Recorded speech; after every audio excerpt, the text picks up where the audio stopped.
ആകാശവാണി.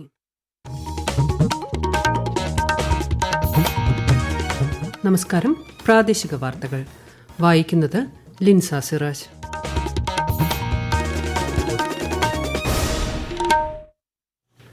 പ്രധാന വാർത്തകൾ. ലോക്സഭാ തെരഞ്ഞെടുപ്പിന്റെ വോട്ടെണ്ണൽ മറ്റന്നാൾ. സംസ്ഥാനത്ത് 20 കേന്ദ്രങ്ങളും വോട്ടെണ്ണലിന് സജ്ജമായതായി മുഖ്യ തെരഞ്ഞെടുപ്പ് ഓഫീസർ. നിയമസഭാ തെരഞ്ഞെടുപ്പിന്റെ വോട്ടെണ്ണൽ പുരോഗമിക്കുന്ന അരുണാചൽ പ്രദേശിൽ BJPയും സിക്കിമിൽ സിക്കിം ക്രാന്തികാരി മോർച്ചയും അധികാരത്തിലേക്ക്. 2 മാസത്തെ വേനലവധിക്ക് ശേഷം സംസ്ഥാനത്തെ സ്കൂളുകൾ നാളെ തുറക്കും. പുതിയ അധ്യയന വർഷം മാറ്റങ്ങളുടേതാകുമെന്ന് വിദ്യാഭ്യാസ മന്ത്രി വി ശിവൻകുട്ടി. സംസ്ഥാനത്ത് ശക്തമായ മഴ തുടരും. ഇടുക്കി, കോഴിക്കോട്, വയനാട് ജില്ലകളിൽ ഇന്ന് ഓറഞ്ച് ജാഗ്രത. 2020 ലോകകപ്പിന്റെ ഉദ്ഘാടന മത്സരത്തിൽ കാനഡയെ 7 വിക്കറ്റിന് പരാജയപ്പെടുത്തി US. വാർത്തകൾ വിശദമായി. ലോക്സഭാ തെരഞ്ഞെടുപ്പിന്റെയും ആന്ധ്രാപ്രദേശ്, ഒഡീഷ സംസ്ഥാന നിയമസഭകളുടെയും നിയമസഭാ ഉപതെരഞ്ഞെടുപ്പുകളുടെയും വോട്ടെണ്ണൽ മറ്റന്നാൾ രാവിലെ 8 മണിക്ക് ആരംഭിക്കും. സംസ്ഥാനത്ത് 20 കേന്ദ്രങ്ങളും വോട്ടെണ്ണലിന് സജ്ജമായതായി മുഖ്യ തെരഞ്ഞെടുപ്പ് ഓഫീസർ സഞ്ജയ് കൌൾ അറിയിച്ചു. സുതാര്യവും സുരക്ഷിതവുമായി വോട്ടെണ്ണൽ പ്രക്രിയ പൂർത്തിയാക്കാനുള്ള നടപടികൾ സ്വീകരിച്ചതായും വോട്ടെണ്ണൽ ദിനം ഡ്രൈ ഡേ ആയിരിക്കുമെന്നും അദ്ദേഹം വ്യക്തമാക്കി. തൃശൂർ ലോക്സഭാ മണ്ഡലത്തിന്റെ വോട്ടെണ്ണൽ കേന്ദ്രമായ ഗവൺമെന്റ് എഞ്ചിനീയറിംഗ് കോളേജിൽ എല്ലാ സജ്ജീകരണങ്ങളും സുരക്ഷാ സംവിധാനവും ഒരുക്കിയതായി തൃശൂർ ലോക്സഭാ മണ്ഡലം വരണാധികാരി കൂടിയായ ജില്ലാ കളക്ടർ VR കൃഷ്ണതേജ അറിയിച്ചു. വോട്ടെണ്ണൽ കേന്ദ്രത്തിലെ സുരക്ഷാ ക്രമീകരണങ്ങൾ ജില്ലാ കളക്ടർ പരിശോധിച്ചു.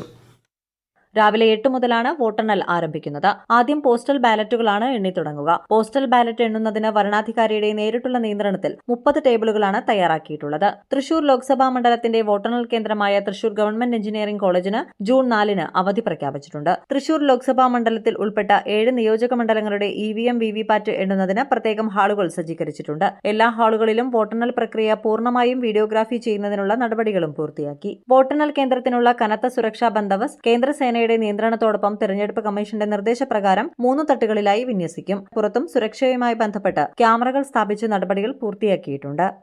ആകാശവാണി തൃശൂർ പ്രതിനിധി ഭരത പ്രതാപാണ് വിവരങ്ങൾ നൽകിയത്. തെരഞ്ഞെടുപ്പ് ഫലം അറിയാൻ സംസ്ഥാനത്ത് ഏകീകൃത സംവിധാനം സജ്ജമാക്കി തെരഞ്ഞെടുപ്പ് കമ്മീഷൻ. കമ്മീഷന്റെ വെബ്സൈറ്റിലും വോട്ടർ ഹെൽപ്പ് ലൈൻ ആപ്പിലും results.eci.gov.in വഴിയും ഫലം ലഭ്യമാകും.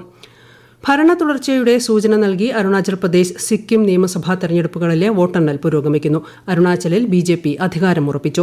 ഒടുവിൽ വിവരം ലഭിക്കുമ്പോൾ 47 സീറ്റുകളിൽ പാർട്ടി മുന്നിലാണ്. NPP 5 സീറ്റുകളിൽ ലീഡ് നേടിയിട്ടുണ്ട്. സിക്കിമിൽ സിക്കിം ക്രാന്തികാരി മോർച്ച വൻ ഭൂരിപക്ഷത്തിലേക്ക്. ആകെയുള്ള 32 സീറ്റുകളിൽ 31ലും പാർട്ടി ജയമുറപ്പിച്ചു. സിക്കിം ഡെമോക്രാറ്റിക് ഫ്രണ്ട് 1 സീറ്റിൽ ഒതുങ്ങി. ദേശീയ ജനാധിപത്യ സഖ്യത്തിന് ഭരണ തുടർച്ചയെന്നും BJP ഒറ്റയ്ക്ക് ഭൂരിപക്ഷം നേടുമെന്നും പ്രവചിച്ച് വിവിധ എക്സിറ്റ് പോളുകൾ. കേരളത്തിൽ UDFന് മേൽക്കൈയെന്നാണ് പുറത്തുവന്ന എക്സിറ്റ് പോളുകൾ വ്യക്തമാക്കുന്നത്. LDF 4 മുതൽ 6 സീറ്റ് വരെയും BJP 1 മുതൽ 3 സീറ്റ് വരെയും നേടുമെന്നാണ് പ്രവചനം. എക്സിറ്റ് പോളുകൾ തള്ളി LDFും UDFും ശാസ്ത്രീയമായ നിഗമനത്തിന്റെയോ ജനങ്ങളുടെ പൊതുവികാരങ്ങളെ നിരീക്ഷിച്ചോ അല്ല എക്സിറ്റ് പോൾ തയ്യാറാക്കുന്നതെന്നും അതിൽ രാഷ്ട്രീയ താൽപര്യമുണ്ടെന്ന് സംശയിക്കുകയാണെന്നും ഇടതുമുന്നണി കൺവീനർ EP ജയരാജൻ പറഞ്ഞു. എക്സിറ്റ് പോൾ ഫലങ്ങളോട് കോൺഗ്രസ് നേതാവ് രമേശ് ചെന്നിത്തലയും വിയോജിച്ചു. ഇന്ത്യ മുന്നണി അധികാരത്തിൽ വരുമെന്ന് അദ്ദേഹം പറഞ്ഞു. സംസ്ഥാനത്തെ ഭരണവിരുദ്ധ വികാരം തിരഞ്ഞെടുപ്പിൽ പ്രതിഫലിക്കുമെന്നും BJP മികച്ച വിജയം നേടുമെന്നും കേന്ദ്ര സഹമന്ത്രി V മുരളീധരൻ പ്രതികരിച്ചു. 2 മാസത്തെ വേനലവധിക്ക് ശേഷം സംസ്ഥാനത്തെ സ്കൂളുകൾ നാളെ തുറക്കും. സംസ്ഥാനതല പ്രവേശനോത്സവം എറണാകുളത്ത് മുഖ്യമന്ത്രി പിണറായി വിജയൻ ഉദ്ഘാടനം ചെയ്യും. വിശദാംശങ്ങളുമായി ആകാശവാണി തിരുവനന്തപുരം ജില്ലാ പ്രതിനിധി രജു കോലിയക്കോട്. 3 ലക്ഷത്തോളം കുട്ടികൾ നാളെ 1-ാം ക്ലാസ്സിലെത്തുമെന്നാണ് പ്രതീക്ഷ. ആദ്യമായി സ്കൂളിലെത്തുന്നവരെ സ്വീകരിക്കാൻ വർണ്ണാഭമായ സജ്ജീകരണങ്ങളാണ് സ്കൂളുകളിൽ ഒരുക്കിയിരിക്കുന്നത്. സംസ്ഥാനതല പ്രവേശനോത്സവം Ernakulam Elamakkara government higher secondary സ്കൂളിലാണ് ക്രമീകരിച്ചിരിക്കുന്നത്. ജില്ലാ കേന്ദ്രങ്ങളിലും സ്കൂൾ തലത്തിലും പ്രത്യേകം പരിപാടികൾ സംഘടിപ്പിക്കുന്നുണ്ട്. അവസാനഘട്ട ഒരുക്കങ്ങൾ വിലയിരുത്തുന്നതിനായി മന്ത്രി വി ശിവൻകുട്ടി ഇന്ന് എളമക്കര സ്കൂളിൽ എത്തുന്നുണ്ട്. 40 ലക്ഷത്തോളം കുട്ടികളാണ് സംസ്ഥാനത്താകെ സ്കൂളുകളിൽ നാളെ എത്തുന്നത്. 10 വർഷത്തെ ഇടവേളയ്ക്ക് ശേഷം പാഠപുസ്തകങ്ങൾ പരിഷ്കരിച്ചു എന്നതാണ് ഈ അധ്യയന വർഷത്തിന്റെ പ്രത്യേകത. ലിംഗനീതി ഉയർത്തിപ്പിടിക്കുന്ന പാഠഭാഗങ്ങൾ, നിർമ്മിത ബുദ്ധി, റോബോട്ടിക്സ് എന്നിവയും ഇത്തവണ പാഠ്യപദ്ധതിയുടെ ഭാഗമാകും. പ്രവേശനോത്സവത്തിന്റെ കണ്ണൂർ ജില്ലാതല ഉദ്ഘാടനം ചിറ്റാരിപ്പറമ്പ് ഗവൺമെന്റ് ഹയർ സെക്കൻഡറി സ്കൂളിൽ KK ശൈലജ MLA നിർവഹിക്കും. വിവിധ കലാപരിപാടികൾക്കൊപ്പം നവാഗതർക്ക് മാവിൻ തൈ, കുട എന്നിവ വിതരണം ചെയ്യും. Kozhikode Cheruvannur government vocational higher secondary സ്കൂളിൽ പ്രവേശനോത്സവം നടക്കും. മന്ത്രി PA മുഹമ്മദ് റിയാസ് ഉദ്ഘാടനം ചെയ്യും. പുതിയ അധ്യയന വർഷം മാറ്റങ്ങളുടേതാകുമെന്ന് വിദ്യാഭ്യാസ മന്ത്രി വി ശിവൻകുട്ടി പറഞ്ഞു. 1 മുതൽ 9 വരെ ക്ലാസുകളിൽ ഓൾ പാസ് എന്ന രീതി മാറ്റി പഠനവും പരീക്ഷയും കുറ്റമറ്റ രീതിയിലാക്കും. 10ാം ക്ലാസ്സിൽ എല്ലാ വിഷയത്തിനും മിനിമം മാർക്ക് വേണമെന്ന തീരുമാനവും നടപ്പാക്കുമെന്നും മന്ത്രി പറഞ്ഞു. മലബാറിലെ +1 പ്രവേശനത്തിന് സീറ്റ് ക്ഷാമമില്ലെന്ന് മന്ത്രി വ്യക്തമാക്കി. ഈ വാർത്തകൾ ആകാശവാണിയിൽ നിന്ന്. സംസ്ഥാനത്ത് ഇന്നും ശക്തമായ മഴയ്ക്ക് സാധ്യത. ഇടുക്കി, കോഴിക്കോട്, വയനാട് ജില്ലകളിൽ ഓറഞ്ച് ജാഗ്രത പ്രഖ്യാപിച്ചിട്ടുണ്ട്. എറണാകുളം, തൃശൂർ, പാലക്കാട്, മലപ്പുറം, കണ്ണൂർ, കാസർഗോഡ് ജില്ലകളിൽ മഞ്ഞ ജാഗ്രതയാണ്. കേരള തീരത്ത് ശക്തമായ പടിഞ്ഞാറൻ കാറ്റിനും ഉയർന്ന തിരമാലകൾക്കും സാധ്യതയുണ്ട്. ചുരുങ്ങിയ സമയത്തിനുള്ളിൽ കൂടുതൽ മഴ പെയ്യാനുള്ള സാധ്യതയുള്ളതിനാൽ മലയോര മേഖലകളിലടക്കം ജാഗ്രതാ നിർദ്ദേശം പുറപ്പെടുവിച്ചിട്ടുണ്ട്. എന്നാൽ ഇടുക്കിയിൽ ഇന്ന് ഉച്ചവരെ കാര്യമായ മഴയില്ല. ഇടുക്കിയിൽ നിന്ന് ആകാശവാണി പ്രതിനിധി രതീഷ് കൃഷ്ണൻ. ശക്തമായ മഴയും കാറ്റും ഉണ്ടാകുമെന്ന കേന്ദ്ര കാലാവസ്ഥാ വകുപ്പ് മുന്നറിയിപ്പിന്റെ അടിസ്ഥാനത്തിൽ ഇടുക്കി ഓറഞ്ച് ജാഗ്രതയിലാണ്. ഇന്ന് രാവിലെ 6-ന് അവസാനിച്ച 24 മണിക്കൂറിനിടെ ഇടുക്കിയിൽ ശരാശരി 4.22 മില്ലിമീറ്റർ മഴയാണ് രേഖപ്പെടുത്തിയത്. ദേവികുളത്താണ് ഏറ്റവും കൂടുതൽ മഴ പെയ്തത്, 18 മില്ലിമീറ്റർ. ഉടുമ്പൻചോലയിലും പീരുമേട്ടിലും മഴ രേഖപ്പെടുത്തിയില്ല. കഴിഞ്ഞ ദിവസങ്ങളിലെ കനത്ത മഴയിൽ മണ്ണിടിച്ചിലും ഉരുൾപൊട്ടലും ഉണ്ടായതിന്റെ പശ്ചാത്തലത്തിൽ ജില്ലാ ഭരണകൂടം കനത്ത മുൻകരുതലാണ് ഏർപ്പെടുത്തിയിരിക്കുന്നത്. ഇടുക്കിയിലെ മലയോര മേഖലകളിലൂടെയുള്ള രാത്രി യാത്രയ്ക്ക് ഏർപ്പെടുത്തിയ നിരോധനം ഇപ്പോഴും തുടരുകയാണ്. കണ്ണൂർ തളിപ്പറമ്പ് രാജരാജേശ്വര ക്ഷേത്രവുമായി ബന്ധപ്പെട്ട് കർണാടക ഉപമുഖ്യമന്ത്രി DK ശിവകുമാറിന്റെ വിവാദ പരാമർശം ഭക്തർക്കിടയിൽ ആശയക്കുഴപ്പമുണ്ടാക്കിയെന്ന് ക്ഷേത്രം തന്ത്രി EP കുബേരൻ നമ്പൂതിരിപ്പാടും ഭാരവാഹികളും. കർണാടകയിൽ നിന്നുള്ള ഭക്തജനങ്ങളിൽ ഇത് ആശങ്ക സൃഷ്ടിക്കുമെന്ന് അവർ വാർത്താ സമ്മേളനത്തിൽ പറഞ്ഞു. പരാമർശം പിൻവലിക്കാൻ ഉത്തരവാദിത്തപ്പെട്ടവർ തയ്യാറാകണമെന്നും അവർ ആവശ്യപ്പെട്ടു. കഴിഞ്ഞ ദിവസം ഹൈദരാബാദിൽ പിടിയിലായ അവയവ വിൽപ്പന കേസിലെ മുഖ്യ സൂത്രധാരൻ ബല്ലംകൊണ്ട രാംപ്രസാദിനെ കൊച്ചിയിലെത്തിച്ച് അറസ്റ്റ് രേഖപ്പെടുത്തി. ഹൈദരാബാദിലെ ഒരു ഹോട്ടലിൽ നിന്നാണ് കഴിഞ്ഞ മാസം 30-ന് ഇയാൾ പിടിയിലായത്. ഫെബ്രുവരി 29-ന് ഹൈക്കോടതി ഉത്തരവ് പ്രകാരം അടച്ചിട്ടിരിക്കുന്ന വയനാടിലെ കുറുവ ദ്വീപ് തുറക്കണമെന്ന ആവശ്യവുമായി നാട്ടുകാർ കളക്ടർക്ക് മുന്നിൽ. യഥാർത്ഥ വസ്തുതകൾ കോടതിയെ ധരിപ്പിച്ച് ദ്വീപ് തുറക്കുന്നതിനായുള്ള നടപടികൾ സ്വീകരിക്കുമെന്ന് ജില്ലാ കളക്ടർ രേണുരാജ് അറിയിച്ചു. വിശദാംശങ്ങളുമായി ആകാശവാണി വയനാട് ജില്ലാ പ്രതിനിധി അരുൺ വിൻസൻ.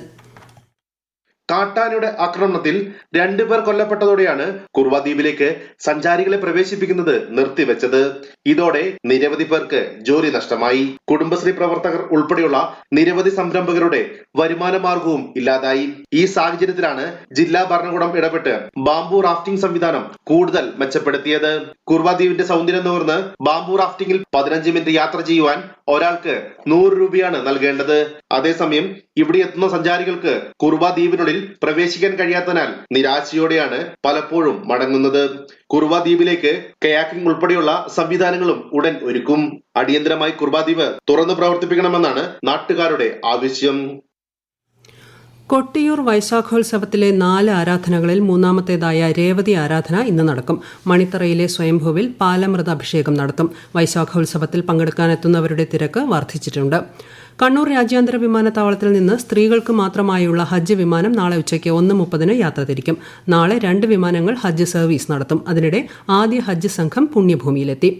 2020 ലോകകപ്പിന്റെ ഉദ്ഘാടന മത്സരത്തിൽ കാനഡയെ 7 വിക്കറ്റിന് പരാജയപ്പെടുത്തി US. ആദ്യം ബാറ്റ് ചെയ്ത കാനഡ ഉയർത്തിയ 195 റൺസ് വിജയലക്ഷ്യം 3 വിക്കറ്റ് നഷ്ടത്തിൽ 14 പന്തുകൾ ബാക്കി നിൽക്കെ US മറികടന്നു. 40 പന്തുകളിൽ 94 റൺസ് നേടി പുറത്താകാതെ നിന്ന ആരോൺ ജോൺസാണ് USന്റെ വിജയത്തിൽ നെടുംതൂണായത്. തായ്വാൻ അത്ലറ്റിക്സ് ഓപ്പണിൽ ഇന്ത്യയുടെ CP മനുവിന് സ്വർണം. പുരുഷന്മാരുടെ ജാവലിൻ ത്രോയിൽ 81.58 മീറ്റർ ദൂരം എറിഞ്ഞാണ് മനു ഒന്നാമതെത്തിയത്. വനിതകളുടെ 100 മീറ്റർ ഹഡിൽസിൽ ഇന്ത്യയുടെ നിത്യ രാംരാജ് വെള്ളി നേടി. 13.23 സെക്കൻഡിൽ ഓടിയെത്തിയാണ് നിത്യ 2ാം സ്ഥാനത്ത് എത്തിയത്. വയനാട് പൂക്കോട് വെറ്ററിനറി കോളേജ് വിദ്യാർത്ഥി JS സിദ്ധാർത്ഥിന്റെ മരണത്തെക്കുറിച്ച് അന്വേഷിക്കാൻ ഗവർണർ ആരിഫ് മുഹമ്മദ് ഖാൻ നിയോഗിച്ച അന്വേഷണ കമ്മീഷൻ മുൻപാകെ സിദ്ധാർത്ഥിന്റെ രക്ഷിതാക്കൾ ഇന്ന് മൊഴി നൽകി. രാവിലെ 10ഓടെ കുസാറ്റിന്റെ തൃക്കാക്കരയിലെ ഗസ്റ്റ് ഹൌസിലെത്തിയാണ് മൊഴി നൽകിയത്. പ്രധാന വാർത്തകൾ വീണ്ടും. ലോക്സഭാ തെരഞ്ഞെടുപ്പിന്റെ വോട്ടെണ്ണൽ മറ്റന്നാൾ. സംസ്ഥാനത്ത് 20 കേന്ദ്രങ്ങളും വോട്ടെണ്ണലിന് സജ്ജമായതായി മുഖ്യ തെരഞ്ഞെടുപ്പ് ഓഫീസർ. നിയമസഭാ തെരഞ്ഞെടുപ്പിന്റെ വോട്ടെണ്ണൽ പുരോഗമിക്കുന്ന അരുണാചൽ പ്രദേശിൽ BJPയും സിക്കിമിൽ സിക്കിം ക്രാന്തികാരി മോർച്ചയും അധികാരത്തിലേക്ക്. 2 മാസത്തെ വേനലവധിക്ക് ശേഷം സംസ്ഥാനത്തെ സ്കൂളുകൾ നാളെ തുറക്കും. പുതിയ അധ്യയന വർഷം മാറ്റങ്ങളുടേതാകുമെന്ന് വിദ്യാഭ്യാസ മന്ത്രി വി ശിവൻകുട്ടി. സംസ്ഥാനത്ത് ശക്തമായ മഴ തുടരും. ഇടുക്കി, കോഴിക്കോട്, വയനാട് ജില്ലകളിൽ ഇന്ന് ഓറഞ്ച് ജാഗ്രത. 2020 ലോകകപ്പിന്റെ ഉദ്ഘാടന മത്സരത്തിൽ കാനഡയെ 7 വിക്കറ്റിന് പരാജയപ്പെടുത്തി US. പ്രാദേശിക വാർത്തകൾ കഴിഞ്ഞു. അടുത്ത വാർത്താ പ്രക്ഷേപണം 12:50-ന്.